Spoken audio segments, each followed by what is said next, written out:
मेरा शरीर अनायास काफी ऊंचा उठ गया और मैं घबरा के आंखें खोल बैठा। क्या ध्यान में ऐसा भी होता है?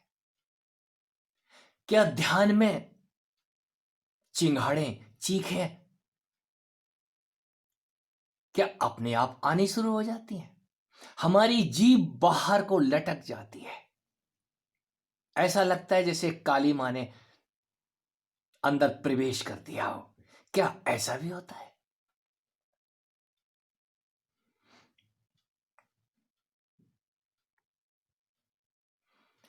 योग में योगासन के अलावा बहुत कुछ होता है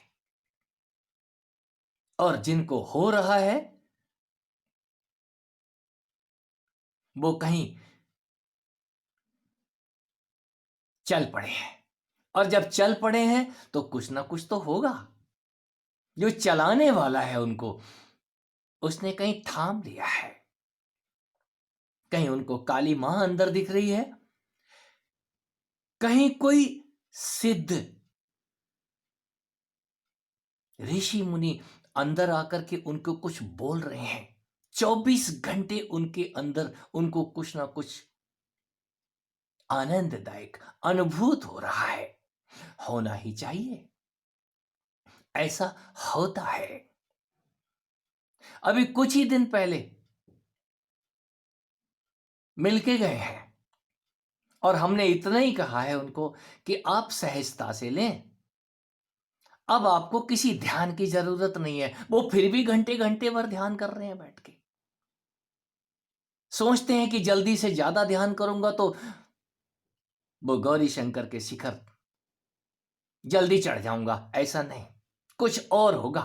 और जब और होगा तो वो आपकी समझ से बाहर होगा। कहीं आपकी जीभ बाहर निकलेगी और कहीं एक और भी। इस शरीर में डंडे और झंडे लगे हुए हैं।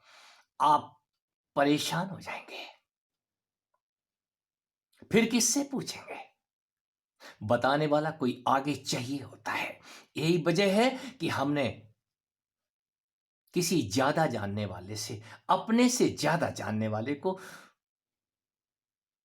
मित्र, गुरु, सदगुरु जैसे शब्द दिए हैं। हे अर्जुन, मैं तेरा सखा हूं और सखा के साथ साथ तेरा गुरु नहीं हूं, सदमित्र हूं। बहुत सारे रिश्ते जोड़ते हैं। कौन? कोई मित्र ही सदमित्र होता है, उसी को आप सदगुरु कह सकते हैं। गुरु का मतलब ही है जो आपसे ज्यादा जानता है और वो सब जानता है जो आपको होने वाला है। और अभी तो शुरुआत है। इस शुरुआत पे ही आपके अंदर कौतूहल आ रहा है। थोड़ी सी सांसें क्या रुक गई हैं, शरीर क्या उठना शुरू हो गया है।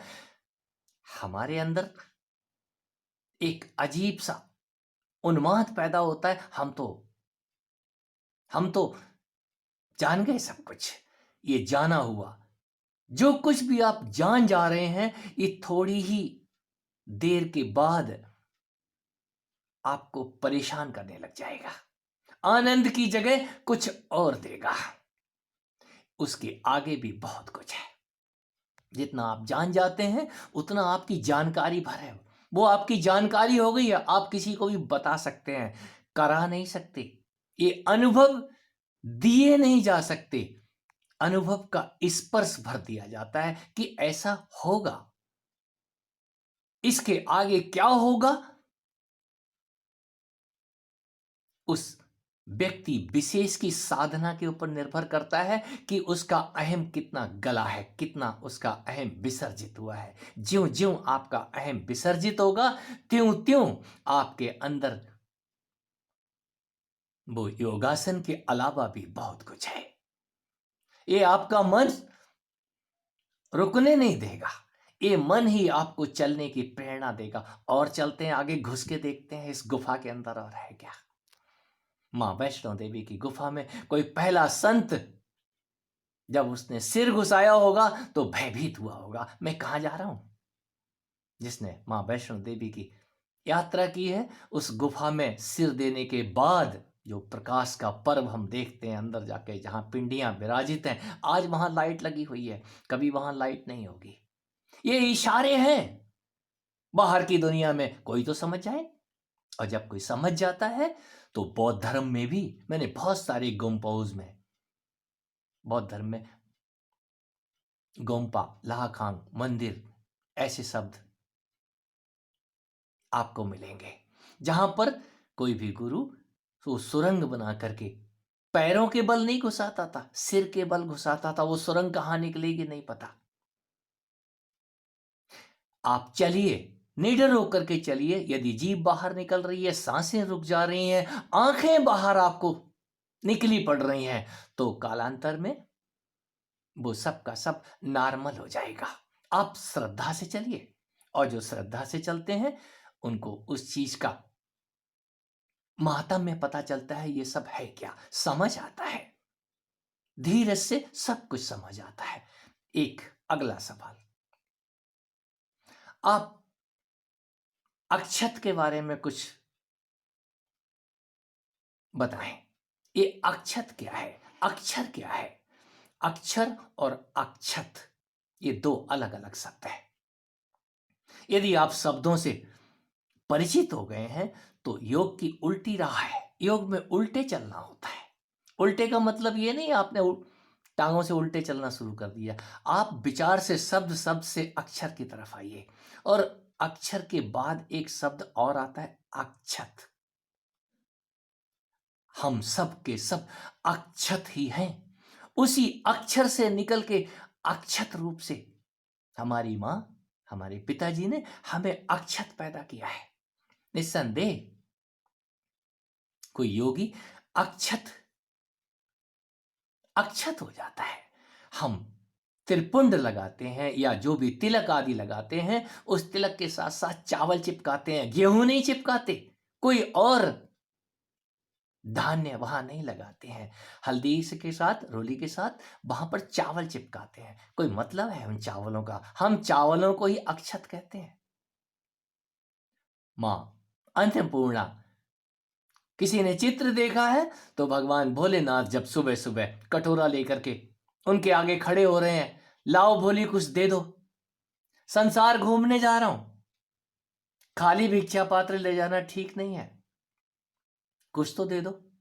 क्या दूंगा लोगों को जाकर के? मां अपनी गगरी में से अक्षत, वो चावल उनके कटोरे में डाल रहे हैं। बोले, मैं आपको अक्षत भेज रही हूं इस संसार में, और आप अक्षत ही वापस लेकर के आना। ये इशारे योग के इशारे हैं। कल हमारे एक प्रिय मित्र ने कौतूहल किया था, आप हमें बताना नहीं चाहते हैं। मैं बहुत कुछ बताना चाहता हूं, आप समझेंगे कितना? मैं तो सब कुछ ही बता देना चाहता हूं। कोई सुनने को तैयार तो हो। तो वो अक्षत लेकर के भगवान भोलेनाथ इस वृंदावन में, जगत रूपी वृंदावन में घूमते हैं। कोई योगी अक्षत होकर के ध्यान से बाहर निकलता है, और बाहर जब वो जाता है तो निस्संदेह किसी ने कुछ कह दिया है तो उसके चित्त पे ठेस तो लगेगी ही। किसी ने कुछ पूछ लिया है, सब कुछ अस्त व्यस्त हो जाता है। हमारा चित्त, हमारा मन, हमारी बुद्धि, हमारी जो अकल है, इस पे कहीं ना कहीं चोट लगती है। कोई मुझसे आगे है तब चोट लगती है। यदि कोई पीछे है तो अहंकार और ऊंचा होता है। ओह, मैं छोटा मोटा नहीं हूं, मैं तो सब कुछ जानता हूं। ये चोटें कहां लगती है? इसी सिर के ऊपर, इसी अहम के ऊपर चोटें लगती हैं, जहां वो आप तिलक लगाए घूम रहे हैं। ये निशान है वहां पर ध्यान का। आपका ध्यान वहां से हट गया, आपके अक्षत वहां से गर्मी पाकर के नीचे गिर पड़े हैं। आपका चित्त छत बिछत हो गया है, मन बोझिल हो गया है, मन को चोट लग गई है। ये चोट नहीं लगनी चाहिए थी। आप छत बिछत हो गए हैं। आप छत बिछत तो हो ही गए हैं, साथ में मन, बुद्धि, चित्त और अहंकार, ये सब के सब चोटें खा करके वापस लौट रहे हैं। कब? जब शाम को आप वापस कहाँ लौटे हैं? कहीं बेहोशी की जो अवस्था है, भगवान शिव को हमने शमशान में पड़े हुए दिखाया है। और जब वो पड़े हुए हैं तो वो माँ भोली, भाई तो काली हैं, वो ढूंढती फिरती हैं, कहाँ गया मेरा भोला? रात हो गई, आया नहीं अभी तक। तो वो ढूंढने निकल पड़ती हैं, देखती हैं, अरे इस संसार रूपी शमशान के अंदर ये तो बेहोश पड़ा है, इसको तो, ये तो छत बिछत हो चुका है। तो वो रात भर जो नृत्य है, ये विचार आपके नृत्य मारते हैं। ये भूत प्रेत, मैं इनको भूत प्रेत ही बोलता हूं, ये आपके ऊपर ही नाचते हैं। जब तक आप जिंदा हैं, थोड़ी सी भी सांस बाकी है, तब तक ये विचार नाचते हैं, और सांस बंद होने के बाद ये अपने आप ही भाग जाते हैं। तो वो सांसें बंद कहाँ हुई हैं? सांसें तो चलती हैं, चलती हैं। तो वो फन, आपने सर्प देखा है, गले में फन उठाए खड़ा है, और काली मां नृत्य मुद्रा में है भगवान शिव के ऊपर। जो ही वो पैर से अपना स्पर्श करती हैं तो उनकी जीभ बाहर को आ जाती है। उफ, बोले ये क्या है? इस अवस्था में मैं थोड़ा सा जोड़ रहा हूं, आप बुद्धि लगाएं। मां वहां पर आश्चर्यचकित है, मैंने आपको अक्षत भेजा था और आप बेहोश पड़े हुए, हुआ क्या? आप आज भी अक्षत हैं, उठिए। और ज्यों ही कोई शव उठ के बैठ जाता है, तभी शिव कहलाता है। हमारा ध्यान में ज्यों ही हम उठ के बैठ जाते हैं, तत्क्षण आपका जो तन है वो तन जाता है, गर्दन सीधी हो जाती है। स्वामी जी, हमारी गर्दन कभी पीछे को लुढ़कती है, कभी आगे को लुढ़कती है, कभी दाएं बाएं घूमती है। यदि यह ना घूमे तो आपका मन समझेगा क्या? आपके किए से कुछ भी नहीं होता है। ये किसी गुरु की कृपा से, किसी उस काली मां की कृपा से, उस भगवान शिव की कृपा से ही ये सब संभव है। और जिनको हो रहा है, निसंदेह कहीं कृपा के पात्र हैं, किसी ने उनको छू दिया है। जाओ, अब ये अपने आप होगा, आपको करने की भी जरूरत नहीं है। यदि आप नहीं करेंगे तो आपको झंझोड़ के रख दिया जाएगा, क्या सोते और क्या जागते। और ऐसा होगा। और जिनको हो रहा है, मैं उनको शुभकामनाएं ही दे सकता हूं। अपने आप को अक्षत रखिए। दूसरे यदि सिद्ध हो गए हैं, कुछ बन गए हैं, तो चिंता छोड़िए। दूसरे दूसरे हैं, पर आप पर की चिंता लेने बंद कीजिए। वो परमात्मा उनकी चिंता ले लेगा, आप अपनी चिंता कीजिए। इतनी चिंता काफी है, आप उठ के बैठ गए हैं, आपको स्मरण तो आ जाए आप क्या कर रहे हैं। और जब आप करने लग जाते हैं तो आपके किए से कुछ नहीं हो रहा है। आप कोशिश भर कीजिए, आप बैठिए तो सही, आप पड़े तो रहिए, आपको उठा के फेंक दिया जाएगा। किसकी कृपा से? मैं उसी को पावर कहता हूं, एनर्जी कहता हूं, शक्ति कहता हूं। यहां उसी का डांस है। वो चारों तरफ आपके इस तन के अंदर आपको दुलारती नजर आएगी। और जिनको नजर आती है, मित्रों आगे बढ़ो, मंजिलें अभी बाकी हैं।